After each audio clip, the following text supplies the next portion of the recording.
Avec la Massif, économisez en changeant d'assurance de prêt immobilier. Conditions sur massif.fr. La Massif présente Sud Radio, parlons IMO, ça vous concerne. Et oui, ça vous concerne, Bérénice. On a eu sur le répondeur un message. On en a eu plusieurs, on a eu des SMS aussi. Mathieu, par exemple, nous a écrit pour nous demander si l'encadrement des loyers concerne toutes les villes. Et pour en parler, on accueille Olivier Safar, président de Safar Immobilier. Bonjour Olivier. Oui, bonjour à tous. Merci d'être avec nous. Alors vous allez être notre expert sur le sujet. Déjà, est-ce que vous pouvez nous rappeler en quoi consiste l'encadrement des loyers et quelles sont les villes concernées ? Alors l'encadrement des loyers a été mis en place par la loi Allure du 24 mars 2014 et a été modifié ensuite par la loi Elan, qui l'a transformé en expérimentation de 5 ans et qui vient à échéance en 2026. Ça concerne au départ Paris, mais Lille, Lyon, Bordeaux et de nombreuses villes effectivement qui ont souhaité effectivement mettre en place l'encadrement des loyers. Donc c'est pas toutes les villes, faut se renseigner pour savoir si c'est sa ville ou pas, en gros. Alors, en gros, oui. Il y a certaines villes ont fait effectivement une certaine publicité pour leur dire on a mis en place et vous avez effectivement un calcul avec un plafond de loyer en fonction du nombre de mètres carrés et par zone. C'est-à-dire que dans chacune des communes, bien évidemment concernées, ils ont dû créer des zones, des quartiers, comme dans les grandes villes avec des arrondissements, des rues, et dans certains cas, un tarif au prix au mètre carré par zone. Donc le propriétaire qui loue son appartement ne peut pas aller au-delà du plafond qui est fixé.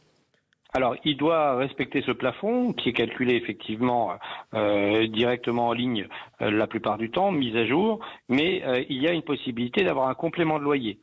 Dans certains cas, quand vous avez une vue extraordinaire, exemple, vous voyez la Tour Eiffel ou l'Arc de Triomphe pour les Parisiens, ou vous avez une vue sur la mer magnifique, vous avez un balcon extraordinaire ou une terrasse, il peut y avoir effectivement un complément de loyer. Et je crois que le complément de loyer n'est pas encadré d'ailleurs. Bon, vous qui êtes sur le terrain, à titre professionnel, mais aussi à titre associatif, vous êtes président de l'association Cali SR. Est-ce que vous pouvez nous dire ce que vous avez constaté concernant ce dispositif ? Est-ce que ça fonctionne ? Est-ce que vous avez des retours là-dessus ?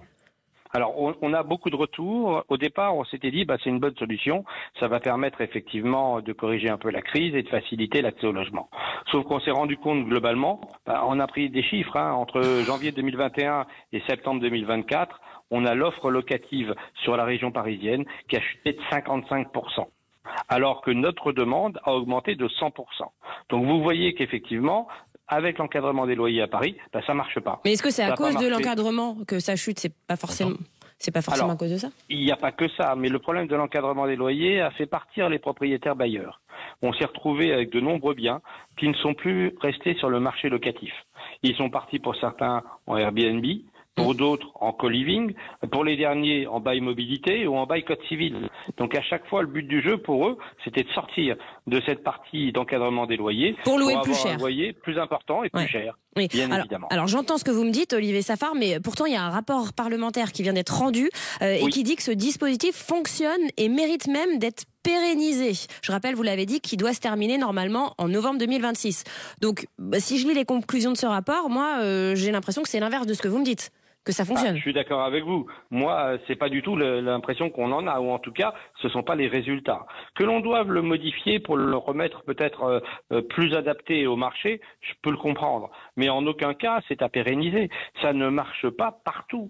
Et ça ne peut pas marcher dans certaines communes où vous avez des difficultés parce qu'il n'y a pas suffisamment de logements. Le problème est un vrai problème de crise immobilière. Si on ne fabrique pas les logements, si on ne remet pas des logements sur le marché locatif, que ce soit pour les bailleurs privés ou pour les bailleurs sociaux, aujourd'hui, on a une demande très importante de logements et on n'a pas de quoi fournir ces logements. Donc automatiquement, vous aurez une crise et vous aurez certains propriétaires qui se diront je loue tout seul sans passer par un agent immobilier ou un administrateur de biens, je vais mettre le loyer que je veux. Et on va se retrouver avec des difficultés et avec des propriétaires qui vont être hors la loi. Et je rappelle que la plupart des propriétaires qui louent un logement ont un crédit derrière. C'est pour ça qu'ils peuvent pas avoir un loyer trop bas quand même. C'est là où je vous rejoins. C'est très clair. Voilà. Et là, allez-y, je vous en prie. Et là, aujourd'hui, nous, on a vu le communiqué de presse, le rapport qui a été fait par les deux députés, Chaniz et Lemeur. On est très étonnés. Qu'il faille améliorer le calcul du loyer de référence pour le trouver plus équitable, je suis d'accord. Il faut modifier les choses si on veut effectivement garder cette partie-là. Pour nous, aujourd'hui, le résultat est négatif et n'apporte rien, et ce n'est pas pour moi la bonne solution. On cherche des solutions en disant on va bloquer les loyers, alors que les solutions c'est de remettre des biens d'offres locatives sur le marché. Donc il faut retrouver de la construction, il faut retrouver de la création de logements, il faut remettre en avant les choses de transformation, par exemple de bureaux en logement. Bien sûr. Oui, ce sont des points positifs. Il y a plein de propositions. En tout cas, merci beaucoup Olivier Safar. Il faudrait qu'on invite les députés qui sont à l'origine de ce rapport pour en discuter justement en plateau. Eh ben oui, je pense que c'est une bonne idée parce que il faut qu'ils regardent les choses de façon un peu plus, on va dire, réelle de ce qui se passe dans la réalité. Et on sait que globalement, on a toujours des bonnes idées, mais parfois la mise en œuvre ne correspond pas à l'idée. Merci beaucoup Olivier Safar. Sud Radio, Parlons Immo, ça vous concerne. Avec la Massif, changez votre assurance de prêt immobilier et économisez. Conditions sur massif.fr.